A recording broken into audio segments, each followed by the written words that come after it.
Hey everybody and welcome back to the Board Game Specialist. We are now on episode 61 and I am Melanie. And this week actually Carla won't be joining me because I'm recording this at the same time as she's prepping to go for Gobfest. So things were just a little bit too hectic for her, so she is not joining in this episode. And actually this is going to be a special episode because I have a special guest with me. So, Wes, do you want to introduce yourself real quick? Hey everybody, my name is Wes. I'm with Fundamental Games and partnering up with Hammerdog Games, and just excited to talk about board games, mine and otherwise. Yes, I'm really excited. I've been a big fan of Wes for quite a while. I think we first met back in 2019 when Legend of Novus was just in its prototype form. And I got to meet up with him and play it. And then I was like, okay, I want this one. But we'll talk to that a little bit more later here. First, I've been playing a few games, and I'll just bring that up. So this week actually, Lee is away right now, so it's just me and the kids won't play with me, so it's pretty much just me. And I've roped up a couple of friends to come over, and we were four ladies. And what's really exciting is they were all from Acme. I didn't have to import any players at all. It's all local players. And we ended up playing Wingspan. Last time I played Wingspan was back in June 2019. It was a long time. And I played it that one time. I enjoyed it. I never purchased it for some reason, but it's definitely on my wish list again now. And I got to play it, and this game is smooth. It's fun. It's a engine building game all about birds. And it was funny because we got it all set up, and then it's all us bunch of girls, and it's like all we need now is bird noises. So it's like, Alexa. We had the bird noises going in the background as well, and got playing. And it's just such a satisfying game. And like, as you play your rounds, and each round you're going to be kind of scoring a special goal that round, and you put a token on it, and your token kind of shows the different actions, kind of keeps track of your movement. So as you go throughout the game, you get less and less movement. And I had forgotten about that. I mean, it's been more than 3 years. It's been 4 years. So it was so good.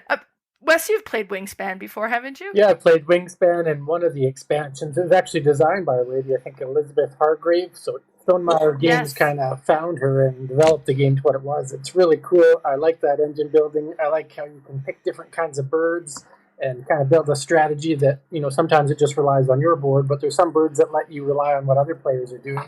So it's really neat. Yes.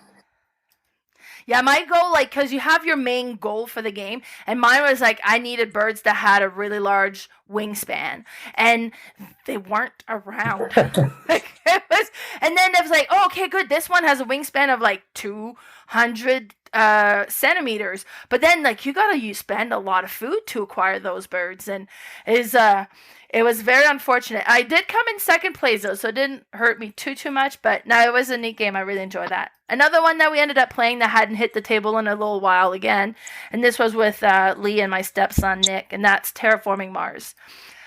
So that's just a great game. And it's funny because every time I play with my family, it's just like I try not to have too heavy games because I just assume that it'd be too much. But this is like probably one of Nick's favorite, and I just was like, oh, I guess, like I shouldn't shy away from the bigger games with them so much. But we got to play it. And one thing I got to say, I had a friend who 3D printed an overlay to go over it to keep the cubes from moving around. And that is a lifesaver. Now, Terraforming Mars Era's Expedition has a recess board in that one. And that was just clever design because everything, like every time we would play Terraforming Mars, otherwise we'd knock something around. And this is actually another engine building game, really. It was really satisfying to play as well. Yeah, I guess it was an engine building week for me. And you've played this one, I'm sure. I have not played the big game. I've heard the art is atrocious, but the gameplay is fantastic. But I have played Ares Expedition, and the solo mode is absolutely impossible to beat unless you play a strategy that is very specific to solo mode. My brain doesn't go there, but Ares Expedition was cool. Yeah, it's really neat. Ares Expedition has more of like a simultaneous play mode than the original one does. And then the action selection with the card kind of reminds me a little bit more of what's the word? Roll for the Galaxy. But yeah, no, and you know what? Some people say, "Oh, it's faster," and I have not noticed that. When we played Ares They're a Expedition, it pretty took long game. just as long. Yeah, so I was like, "Really? This is the faster version?" Because I did not feel that.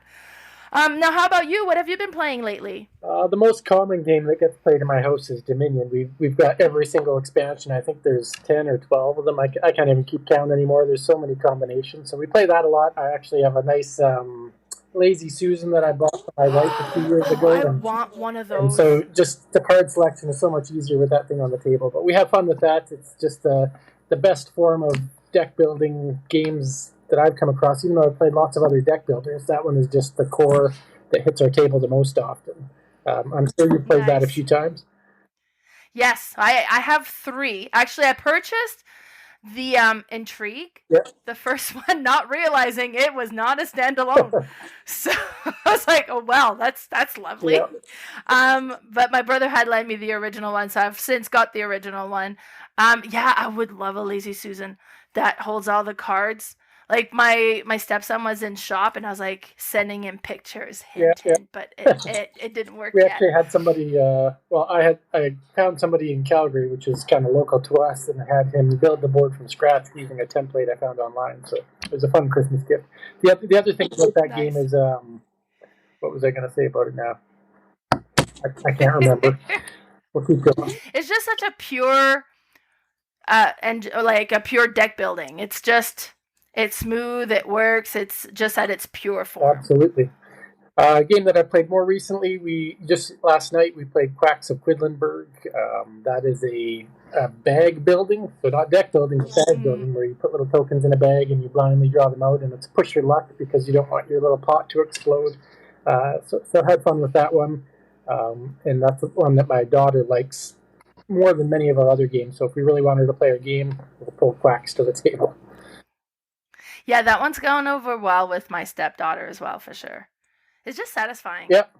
And then, a third one that I recently acquired, I got it for Christmas, was Lost Ruins of Arnak. And that one I like because it has worker placement, deck building, set collection, and track management. Like, there's so many aspects to it. It's just a fun figure out your path to victory kind of game. You know, the first time I played that one, I was just like, wow, you're going to put every mechanism in there in the kitchen sink. But it works. Like, it was just like, and it was so interesting. Like, you could concentrate on something completely different than the other players go, and then kind of still get like a decent score. But it comes together very well. But at first, I was like, well, it's an end. No, wait, it's not a worker placement per se, but there's some of that. And it's not a deck builder per se, but there's definitely some of that. And it was like, it's a hard game to describe. Like, it just slips into each one in just there. a little bit, just enough to enjoy the mechanic, but not enough to be a full game on its own. Nice. Yeah, no, that's a good one too, for sure. All right, so Wes, you're a board game designer. I own a lot of your board games, actually. Some of them made my top 50, my top 100. I very much like them. And I was actually kind of going through, like, looking at the list of games. You've been a busy boy too. Because Legend of Novus was in 2019. Then you had Dine the Dungeon in 2020. Questros in 2021. Dungeon Maker, which is not yet delivered yet, but that one was designed in 2022. And then you just have a new one coming out here right away, Forge, which I got to play the prototype. Like, wow.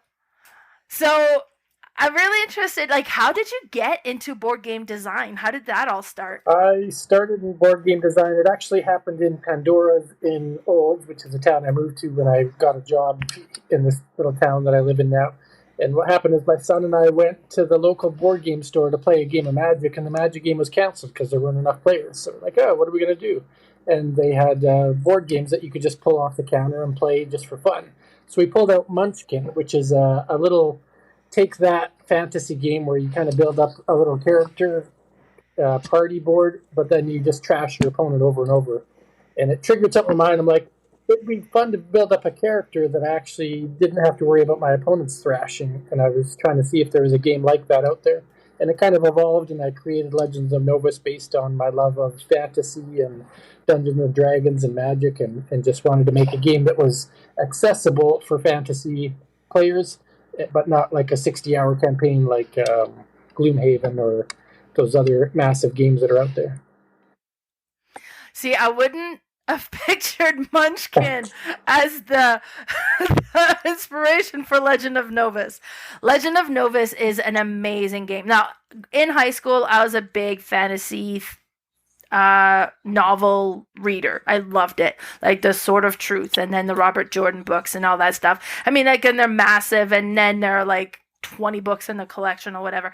Loved it. And when I played Legend of Novus, I felt like I was actually in one of those books. You have your character, he goes around, he's discovering things. Some of the stuff he can't use, but that's okay. You keep it because you could sell it. Some of the stuff you can use, and then you equipped it. And then the way that the whole player board works for equipping different things, like, okay, well, it's a sword, so that requires one hand. That's good, so you can cover the one hand area. It's like, oh, but it's a battle axe. Actually, I'm just going to take both hands. And then I was so blown away when I played Legend of Novus. I was so impressed. It's in my collection. I'm going to keep it forever, and I love it. And every time I introduce somebody to it, it's like, okay, let's play this one. It's so good. It's like, I love it. It's definitely, probably out of all of your games so far, that one is probably still my favorite. And then the artwork. And now, like, I've noticed artwork seems to be something you pay a lot of attention to in all of your games. Yeah, I always enjoyed doing art myself. When I was younger, a teenager, I would always doodle and draw, and I always loved seeing good artwork. It's what drew me into certain movies or certain books or certain comics, just the artwork. So when I made a game, I wanted to make sure any game I made had enticing artwork from somebody professional. The only exception to that was Dungeon Makers, because I was exploring a different avenue of game making with that one. But Legends of Novus, Die in the Dungeon, Questeros, and now Forge always focus on art as an important part of the game. And it shows. Now, is it the same design, like artist for each game, or have you used somebody different each time? Somebody different each time. Legends of Novus, I found a talented Italian digital Photoshop painter. His name is Andrea Butera. For Die in the Dungeon, there's a guy in the UK named Tristan Rawson who has great cartoon, colorful line work that he does. And for Questeros, there's a cool guy named John DeCampos who has this kind of 80s comic grunge look to his art that really fit what we were doing with the tarot deck. So, and then with Forge, I actually found somebody that did 3D concept art. So they take real objects, 3D them, and then paint them to make it kind of a graphic comic book kind of look. And I wanted that kind of overlay for the Forge map and the Forge board. Nice. Yeah, because I got Questeros after Legend of Novus. I didn't get Die in the Dungeon because I'm not a solo player.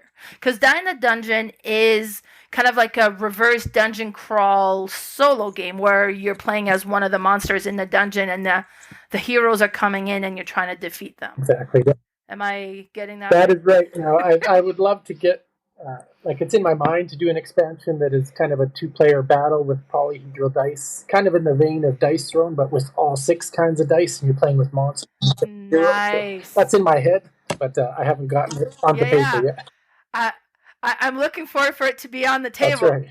I'll play that. I for some reason, you know what? When I got into Boardgame, I didn't realize this about me, but I'm quite a violent person. I seem to like the 1 versus 1 battle game the most. Wow. So the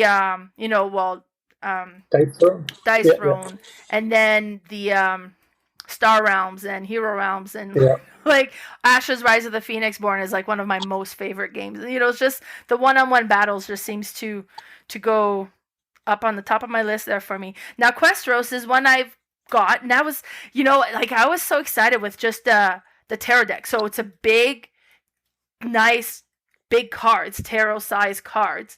And then I gotta say, when I first got it, and then I had like magnetic box on there, I was like, "Ooh, look at this!" The attention to detail is amazing, and then that box, the packaging is so great. But this is a full-fledged actual tarot deck. You could read someone's future with Absolutely. It's a 78 card tarot deck with 2 bonus cards, the good god and the bad god, to help kind of tailor your tarot experience. But every card is related to the traditional Rider-Waite tarot deck. And if you look at any of the images, so if you look at the magician to the real magician, like the wizard to the magician, Yeah, they're very you'll see similar. all the artistic comparisons with the symbolism in there. That was neat. I really enjoy that. And it's a trick taking game. So does that mean I could use any other tarot deck and play the same trick taking game possibly? But yeah, technically you could, because there are no abilities on the cards themselves. Now I do have a bonus pack that went to Kickstarter backers that you can have special powers in addition to that. But the only thing you really need is the card that tells you what the quest cards do, which in a tarot deck would be all the non-numbered cards, the named cards. I can't remember the true name for them, but the other thing that you might not have realized with Questeros is the trick-taking game is called Questeros, but if you reverse the words, the solo game is called Eros Quest, and it's the same letters. Oh, nice. And the Questeros name and yeah, is because an the name anagram. also, the title can be read upside down too, and it still has the same. Yeah, it's an anagram, which was kind of a touchy subject for marketing, because but John and I went all in and said, you know what, it's tarot, it's anagram, it's fantasy, we're just going to have fun with this one. Yeah, no, it was neat. And then after that, you did Dungeon Maker. So are you the artist as well for Dungeon Maker? Yeah, so Dungeon Maker, I was just playing around as, can I make a game from start to finish and do absolutely everything myself without reaching out to anybody? And that was my experiment, and it wasn't as successful as any of my other titles, but it was still fun to do. And so instead of making it in China, I produced that one in the United States, and it's delivering next month. So it's more of a print-on-demand program, which costs a lot more per unit to make. But then they ship it right from their factory to the backers, so you kind of take out the middleman of shipping in that way. So it had some pros and cons, probably more cons than pros, but it was fun to experiment with that game design. And it's a two-player kind of a dungeon building game that's got some strategy reminiscent of Carcassonne. Nice. I'm looking forward to it because I haven't tried that one yet. And I've backed it, so I'm excited it's coming next month. And I mean, I like with the artwork because you're making a dungeon, so it has kind of like that blueprint feel to it a little bit. Yeah, it's got that kind of retro D&D overhead map look to it, was the intention of that. Nice. Well, I'm very much looking forward to trying that one. And then you got a new one that's just come out, and I got to play that one. Okay, first thing, when I first opened the box, those chunky bits, oh my god, I love them. Yeah, it's all about the wood bits. That's one thing I loved about viticulture. It's something I loved about the game Terra Mystica was just, well, I mean, the bits don't do anything different than a piece of cardboard would, but they're so much funner to see and hold and put around on your board. So if I'm going to make a Euro game, I want a game that has big chunky bits, and they're going to mean something. Nice, great. So they kind of really quickly talked about a bunch of different games that you've done. Now, because you go and you've done all of this, so you've been in every aspect of board game designing from your cell, like through the entire thing. So how does the idea spark, and how do you go from getting it from your head onto the table? Like, what does that process looks like? Yeah, I know every designer is different. My process is I need a theme first. So the first thing that has to hit me is, what do I want to accomplish in the game? So for Novus, I wanted to accomplish D&D in a 60-minute session, start to finish, go from level 0 to level 20, just full force. So that was Novus, and that theme kind of drove everything else that happened, including the character board, because in D&D and in the video game Diablo, you get to see your character on sheets, and that was the idea between that. With Dying in the Dungeon, the theme that struck me was, can I be the monster, and can I have a game where I can use all my dice all the time? Because again, if you've played RPGs, you don't get to play with all those dice all the time. They sit in a drawer, and you spend all that money on dice. So I wanted a game where polyhedral dice was the focus. And then for Forge, the most recent one, there's not many games out there that have forging and blacksmiths as the core theme. Many games have it as a kind of a side thing that you can do, or a one-off. But I wanted a game that was the whole focus. And it was the first time I wanted to make a theme that had nothing to do with Dungeons and Dragons and wizards. So it's the first game I've made that is just kind of a medieval setting instead of a fantasy setting. But it's always theme first, and then it drives my thought process into mechanics after. Nice. Because how many different mechanism have you introduced in your, like, so we've got trick taking, and then you got worker placement, tile placement, I Yep. guess. Yep. Like, so you've hit a lot of Tile different. placement, drafting, dice rolling, dice manipulation, all kinds. Set collection. Nice. Is there one you haven't done yet that's coming? I would love to have the mental capacity to make a deck builder, but it's such a strategic task because you need to have the perfect balance to make that work. So whoever made Hero Realms or Dominion or any of those games work, kudos to them because it must have taken all kinds of spreadsheets and playtests beyond my capability. All right, so then when you come up with the theme, you come up with the idea, how do you build the physical game? Like, how does that look for your first prototype? My first prototype is usually just paper slid into plastic sleeves if it has cards. I mean, most of the mechanics... actually, one of the things I bought 2 years ago, right before I designed Forge, was a box. It's just called the White Box, and you can still find it on Amazon, but it's just a box. Right. Box that has cubes and white tokens and blank cards, and it has a little book in there that tells you about designing games. So even just having some core components that you can brainstorm on the table really helps. And then once I get past that initial concept, then I usually take it digital and I practice on Tabletop Simulator because I love having the visual of the game with actual artwork, but I don't want to waste the money printing it over and over and over. So once I figured out the game, I then play it myself on TTS or a digital prototype. Nice. Now, because a lot of people, not that there's a lot of game designers, so a lot of game designers will kind of come up with a prototype and then kind of let the final making this game look good to somebody else, but you take that on as well. And I know from when I've played Forge to still just now today, and that was maybe a month. Has it been a month? Yeah, I think so. Close to a month. But there's been a lot of variation still and changes. Like, so how many steps or how many changes do you go through as you design your games? You really make changes right up to the second that you send it to the publisher, and even after you send or to the manufacturer, and then 10 minutes after you've sent the files to the manufacturer, you're like, I should have changed that, or I needed to do that. There's at no time where a game designer will feel their game is done, but there comes a point where you're like, the amount of effort it would take to change even one thing is beyond the perfection that might come out if I did. So you kind of just have to draw the line somewhere and say, it's as done as I think this game can be, and then you put your attention somewhere else or onto an expansion or something. Do you normally give yourself like a timeline? Yeah, like most whether it was Novus or Die in the Dungeon or Forge, most of them I take at least a year to get from the concept to the final understanding of how the game should work, and then it really from there. It usually is just graphic design and tweaking after that for the next 6 months or whatever. So for Forge, even though I made Dungeon Makers in the interim, it's such a small footprint game and it was all done with very light artwork. That one was a much faster game. It only took about 8 months, but Forge I've been working on for the last year and 8 months. And so you've come up with your final concept.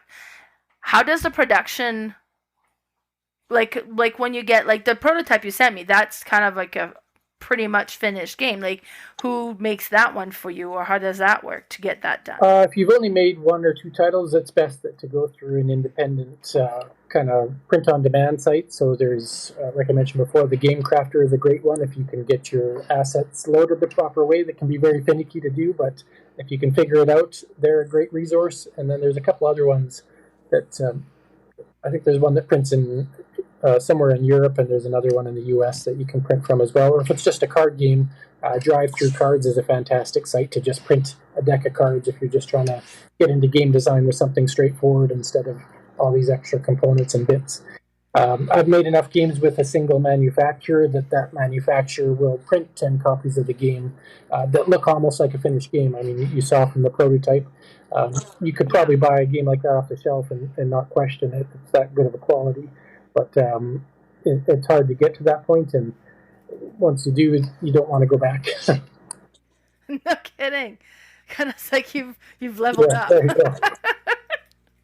Sounds good. So now these prototypes, They're still just prototypes, so there's no buyers in sight yet. How many do you get done? I usually get 10 done now, but if you were going to make a massive game, you'd probably be better off doing with 20, because what happens is out of every 5 people that you send a game to, there's always at least one person that doesn't respond for weeks or forgets about you, and then that game is in limbo. So it's better to have extra copies than not enough, provided it costs a lot of money to produce them, to ship them to your address, and then to mail them to all these different people over and over.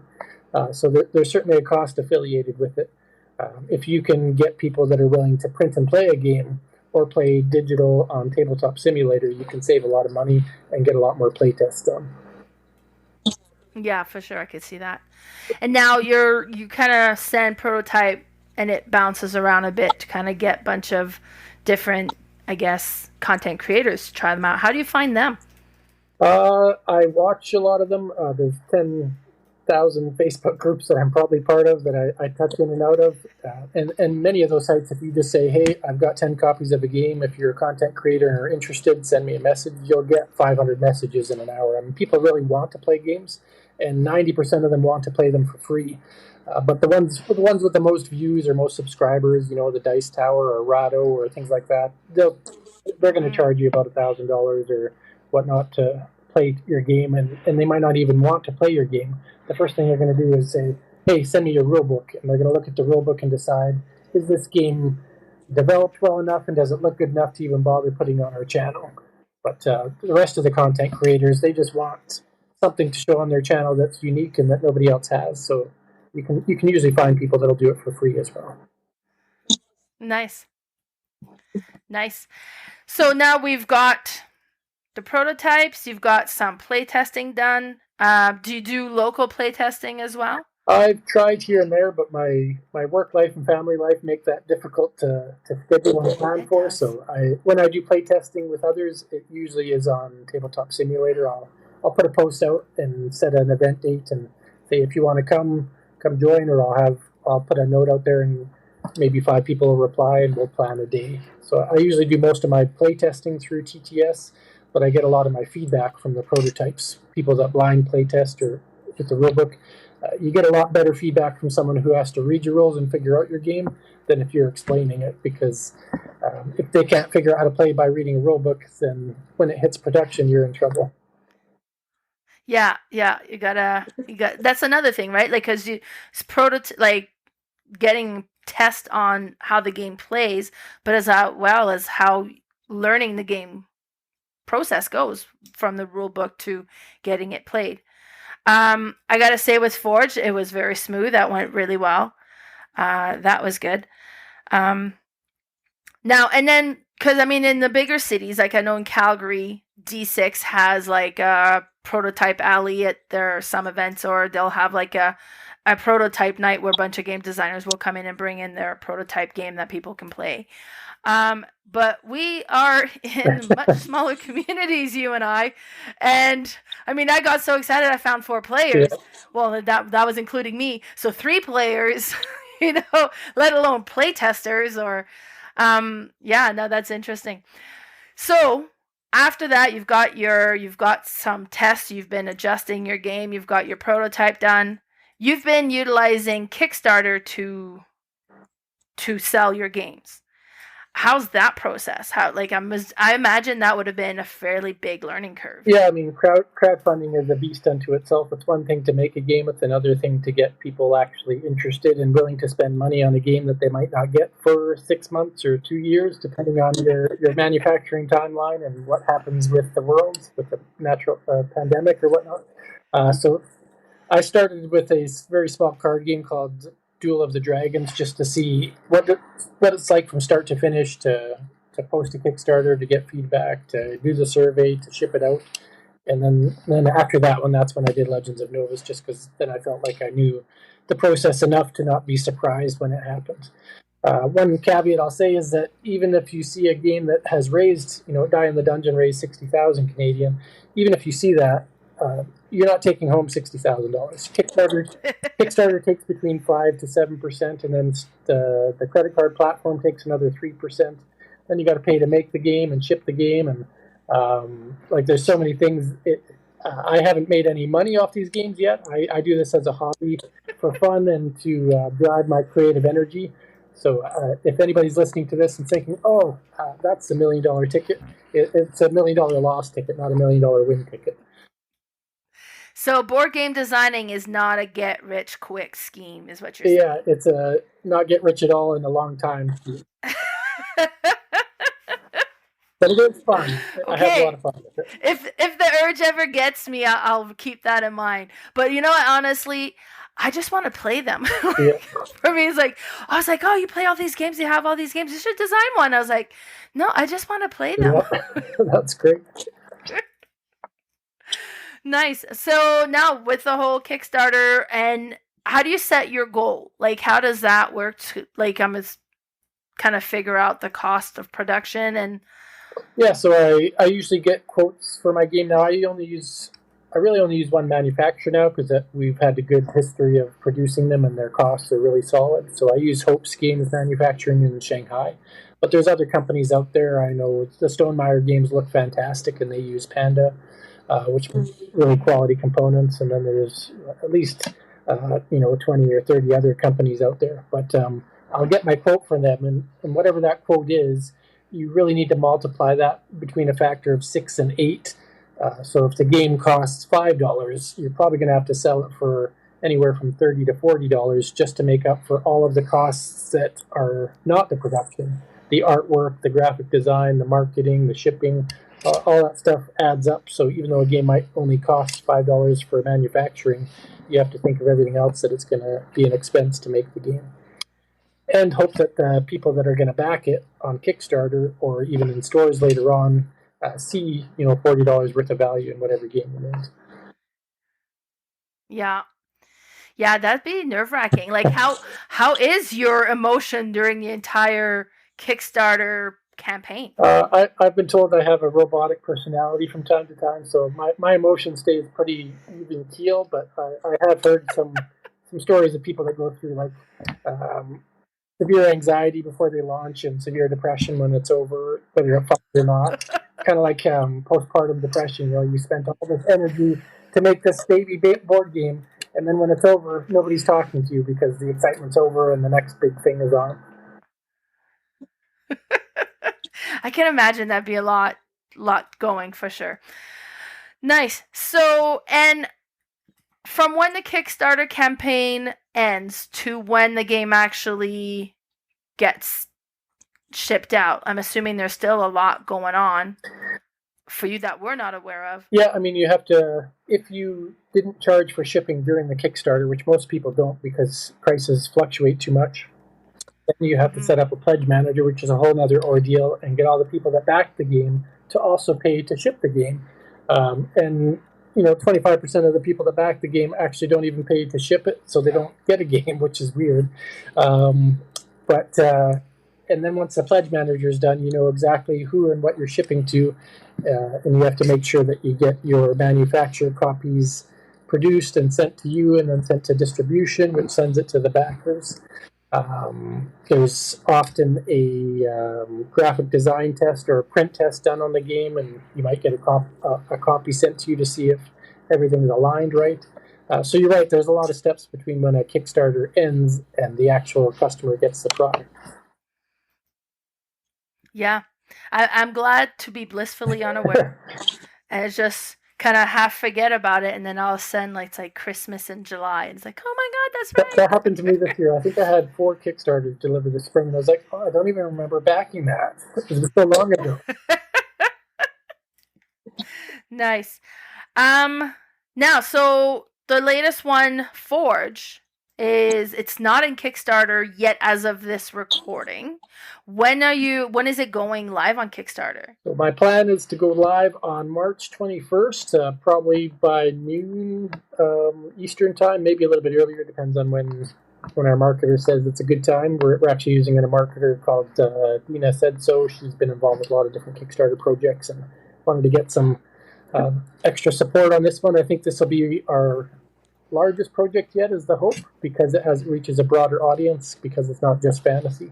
But March 21st is the big day. That's the big day. Nice. And with Forge, you have um, a collaboration going on with this one. That's right.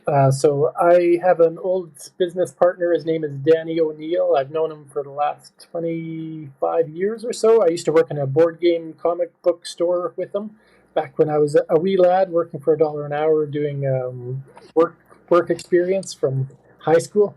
But we've just stayed in touch over the years, and he wanted to branch out his own game company a bit further than it has been, and I was looking for a collaboration. So Hammerdog Games has made games like Warlord Chess, and he's done plenty of Dungeons and Dragons RPG books like the Grand Temple of Jing, or I think he has another one about a haunted mansion. But the two of us are merging, and we're going to try quite a couple of different games this year. The first one is called Forge, and then he has another one that we're looking at called Chaos Chess, which is a card game adjustment to the game of chess, which is really fun and cartoony.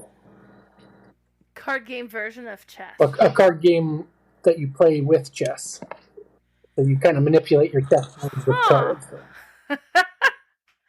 And even like my kids, all of a sudden now they're like on their phone, playing on their phone. I'm like, oh, what kind of stupid game are you playing? Says, oh, chess. That's weird because I was in the really? airplane just last week, and the guy next to me is just playing chess on his phone. I was like, I wasn't expecting to see somebody playing chess on their phone. That's cool. It's come back. Like, I remember, like, for me, when growing up, chess was part of our math program, and we were learning it in math, like, all throughout school. Yeah.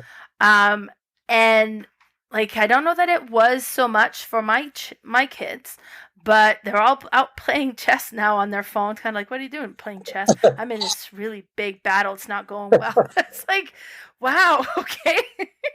Cool. It's such a novel game because it's a zero luck. The only luck you have is hoping your opponent screws up. That's the only luck you have in chess. It's all strategy. Perfect. So what does the collaboration bring? Like, what were the benefits for you to do that? So the collaboration, like I've been designing games kind of mentally on my own for the last 4 years. So having someone to bounce ideas off of and get graphic design feedback off of and to give my own feedback on their games has been a nice eye-opener that I haven't really had much experience with. It's one thing to have playtesters give you feedback. It's another to have somebody that sees your stuff all the time and is not afraid to say this sucks or this is terrible or I really like this, but this needs to go. Like a much more honest form of feedback than you might get from a playtest group who many of them are hesitant to give the rough feedback that sometimes a game needs. So I think that's a good part. And then the other part would be holding each other accountable to timelines. Because if you're on your own, you can procrastinate as long as you want. But once you're collaborating, you're both kind of banking on each other to hit timelines for each other's games and projects. So that's been a benefit. Nice. Yeah, no, I could see that for sure. So with Forge, so it's going to hit, well, right away here. Probably will already be on Kickstarter by the time this episode airs. How long of a campaign is it going to be like, or is there like a set, or is that something you decide yourself? Yeah, the Kickstarter creators can pick any timeline. I think we're going with 21 to 24 days. We're just stamping that out, but it'll be less than a month. And because usually you get most of the people that are interested either come on the first 3 days or the last 3 days. I think it goes 50% at the beginning. What is it? My math is wrong there. Maybe 40% at the beginning, 20% in the middle, and another 30% at the end, if that math is right. So the longer you stretch out the middle, the less activity that happens, and it's just a big waste of time. So just you get the ones that know, and the ones that be like, I'll see. That's right. I'm going to wait till the last minute, and then I'm going to press the button. I'm going to wait till I feel the crunch. That's right. All right, that's good. And when are you expecting Forge will be kind of ready and getting shipped out and stuff? Do you have a timeline for that yet? Yeah, so one of the ways I like to design and plan my games is to get 95% or more of the game designed and art and graphics and all that stuff kind of cemented before we even press the launch button. So by the time the Kickstarter ends, any changes to the game are pretty much already in place, other than a couple of graphic tweaks that we might make, and it can really send files to the manufacturer as early as mid-April. There's a 6 to 8 week turnaround to get it actually manufactured, and then probably another 6 to 8 weeks to get it shipped from China to the U.S. distribution company that we're going to use. So a really tight timeline would be October, but to be fair, we say December, and that way there's a 2-month buffer. But the real goal is to have games in backers' hands before the end of the year and have copies available to play at Gen Con in the U.S. It's the first time I'm going to a gaming convention, so we're hoping to have it available. Oh, that's exciting. Yeah. And Danny with Hammer Dog Games has a booth, so not only will it be my first convention, but I'll be able to participate in his booth and show off games, and should have some fun with that. Oh, that'd be great. The only thing is, I mean, I love attending board game conventions. I've only attended the local ones here. And then I have my own little mini Malcon. Yeah. You know, just because I need more. But have you ever watched the videos of the door openings and the crowd going in, and I'm like, maybe I'm okay. Yeah, you see 10,000 people herding into a giant warehouse, and you think, is that really where I want to be? Yes. But if you got the booth and you're already in there, then you don't have to worry about that. That's the way to do it. That's what you want is 10,000 people if you have a booth. I suppose. Well, that's exciting. That'll. And I was like, oh, gee, I don't even have to wait a year to get my game. So I'm super excited for that. Because there's some things like you've got some Kickstarter and it takes so long. Yeah, I think for a back endless winter about 2 years ago, and it just came in in February, and so by the time it gets you 2 years later, you've forgotten about it, and you don't even know if you're interested in it anymore. And I don't want that feeling with my games. I want them to come out in less than a year. It's nice when the excitement's still there. Yeah. No, for sure. I know with me as a purchaser, I was like, oh yeah, that was great, and then it's like, oh, and then it comes like, oh yeah, and then it was still in your thoughts, right? Yes. So I like that better than it was like, oh, what is this?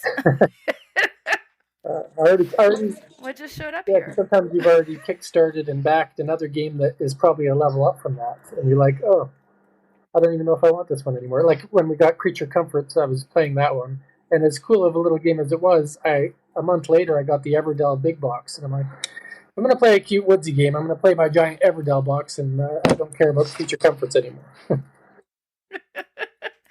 It happens. Yeah. It happens. There's just competition.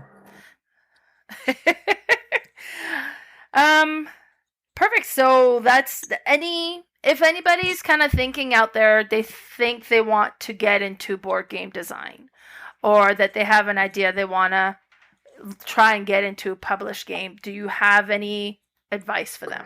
Yeah, I guess the first thing you have to decide is, do you want to be a game designer, or do you want to be a game publisher, or do you want to be both? I went all in, and I'm doing both aspects of that, and it takes a heck ton of time. Like you have to have the desire to build up skills that you never thought you could have before, whether it's using Photoshop and InDesign and Excel and all that stuff. So if you don't want the hassle of going through the business side of thing and all of that, then just be a game designer and try to sell your ideas to publishers and let them worry about it. But if you want to be able to take your design and have it look exactly like you want it, which is one of my problems, then you have to self-publish.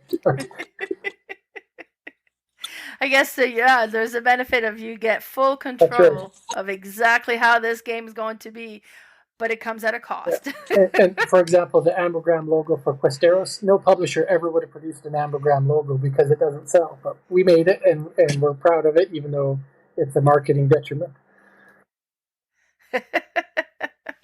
No, it's Questeros definitely a great looking game. So I'm excited because that one is also solo, but then 2 to 6 players as well. Yeah, the trick-taking game is a different game than Hero's Quest, which is the solitaire game. So you can play both, plus it's a tarot deck, plus the fourth selling point, which we didn't push hard, was that if you play D&D or RPGs in a fantasy world, you can use that as kind of a fortune deck to help add some flavor or surprise elements to those games. Nice. All right, and now Forge also has a solo mode. Yeah, one of the things I loved about Lost Ruins of Arnak, Dune Imperium, and Stonemaier games is they all have these automata decks. And so what they are is they're like a a little deck of cards. In my case, it's 12 cards. And each card enacts as though it were a live opponent. And it doesn't play exactly like a normal opponent, but it does enough that makes you feel like you're playing against somebody. And then at the end of the game, I think in Forge I have it set to 6 rounds. At the end of those 6 rounds, you just have to see, did I outpoint this opponent that's playing different every game I play? Nice. That does sound interesting. So then, would you say the solo mode has a fairly similar feel to the actual multiplayer version of it? Then, Yeah, well, you as the player, you play exactly like you would in a multiplayer game. The AI bot plays different, but it influences the board as though another player would. So it's kind of a weird amalgamation of automation with your own player style. that's cool because I really enjoyed the way that Forge played. So for me, the solo, like I said, I'm not big on solo, but like, oh, but it's that game. That was a good game. Now let's talk a little bit in like how the game plays. Now you have your player board. That's your Forge. Like that's your blacksmith business. Yep. And you have all the nice chunky bits. That's all the different tools you could have access to, but you don't start with them yet. You need to collect the resources to be able to acquire these tools, and now they become activated, and they give you special abilities, and some of them will kind of unlock different cards that you'll be able to perform. Like basically they're orders that comes from different sources of different projects they want you to build for them. But you need to have the proper resources, the proper tools, and the proper skill as well in order to be able to do that. Some will require the use of your assistants as well, because you have 2 assistants to start, and then you gain a 3rd one and then a 4th one, and just allows you to do more. And then collecting the resources, that's other actions that you can do. And there's one where it allows you to kind of gain more cards so that you can train your assistant. And then you can get cards that will give you kind of special, I forget what it's called, the one that goes on the top, the special abilities that you would get. Yeah, there's training cards. So the workers that you place can actually get unique abilities to each of them. That you might get more gems when you go to the mine, or you might be able to have them forge an item for you. So it's something I hadn't seen in games where your assistants can get unique abilities. And there's also all the different projects that you do and the different things that you come across will have a different, sometimes, not always, but will have a different guild associated with it, which you'll kind of be able to get points from that at the end as well. Yeah, absolutely. And so like you said, when it came to a game like Lost Ruins of Arnak, there's multiple paths to victory. Forge has that similar venue where you can focus on the set collection, you could focus on your Forge upgrades, you could focus on just forging as many contracts as possible, and every strategy has an opportunity to win. But in the end, the kind of the linchpin of the game is that the game ends when somebody drops their 5th achievement hammer. So there's a race element to it as well that you have to keep your eye on and plan for. Yeah, because you have, the one hammer is just to keep track of the play order. And then you have 5 other hammers, and there's a variety of different categories that are the achievement. So the first person to achieve it will get the most victory points out of it. And then you're got to do 5 of them. One of them is completing a certain number of projects, so you can't get away from doing those. Yeah, you got to forge at least 3 contracts, because the name of the game is Forge, and that's what you're known for, so got to make a few things. Yeah. I got to say, when I first played it, and I really enjoyed the resource management in order to be able to fulfill my contracts, and it kind of reminded me of Lord of Waterdeep a little bit. Yeah, because it's like games like that, or games like any games that have basically recipes is kind of the mechanic where you have to get enough resources to pay to build the card. So that it's a recipe mechanic to it. But there's also the guild seals, which make you want to forge certain ones, or you can get points for certain types of cards off of other cards. So there's a lot of interlinking amongst the other mechanics. Mm-hmm. Yeah, no, it's a great game. So for our listeners, if you haven't, this is great. I've really enjoyed it. It wasn't complicated to learn and play, it's good. Like when you have this big daunting, have you ever bought a game and people say, "Oh, let's play this"? It's like, no, we're not ready. Yeah. It's like, I haven't studied this yet. Feast for Odin was like This that for me. That Feast for Odin box, it was giant, and inside there was like 8,000 bits. It was daunting. I've played Feast for Odin once, and it was like so, and it was they were teaching it to us. Yeah. So it was at an event, and they went through the teach and how to do it, and then how to play, and then we were playing it, and the whole teach was so lengthy. Yeah. And then there's this whole other board portion that we never even touched. Yeah, the exploration board. And like, and at the end, and there's all this negative points you're trying to cover up, and then it left me like at the end as like, okay, well, I'm glad that's out of my bucket, like my bucket list or whatever, but I don't ever have to do this again. Yeah, I don't know how Uwe Rosenberg came up with that, but it is a great selling game, and if you played it 3 or 4 times, then you get to love it. But it's that berry at the beginning is rough. It's like drinking coffee. Nobody drinks coffee the first time. I was like, oh, this is great. That's right. It's and you know what? I took the same approach with coffee. I tried it the first time. I was like, okay, yeah, no, that's gross, and I never tried again. So having a game that was right away wasn't overwhelming, but still the decisions and the gameplay was engaging. Was great. So I'm glad Forge isn't too much like Feast of Odin, because that would have been a one-time experience for me. But it's not going to be. I'm looking forward to getting this, my own copy, and getting it played. So now, if anybody wants to learn more about your games or fundamental games, where can they find you? Yeah, there's a kind of a landing page with links at thefundamentalgames.com. There's a Forge link in there, and you can check out some core mechanics of the game there. And then Hammer Dog Games also has a link to the Kickstarter preview page. So they've got a Shopify page as well with a lot of their great products. So both of us are kind of featuring that, and I'm sure you'll see ads posted all over Facebook and Instagram over the next 3 weeks. So even if you can't find it on your own, if you're a board gamer, it'll probably show up in your feed at some point. Nice. Well, Wes, thank you so much for joining me. Now, if anybody does want to look me up, I am on Instagram as Mal's_boardgame_room. My Facebook page is Mal's Board Game Room, and my YouTube channel is Mal's Board Game Room. So thanks, everybody, for joining us. Wes, I really appreciate you joining me today and talking about the whole game design experience and what that looks like for us who have no idea, really. Yeah, it's been a pleasure. I mean, you've been a wonderful supporter of my games from the day I met you in Pandora's Books. Is that what it's called? That little game store. And just appreciate you having me on the show and getting a chance to engage your listeners with a little bit of my chit-chat. All right, thanks so much. And thanks, everybody, for listening, and we'll see you next week. Bye.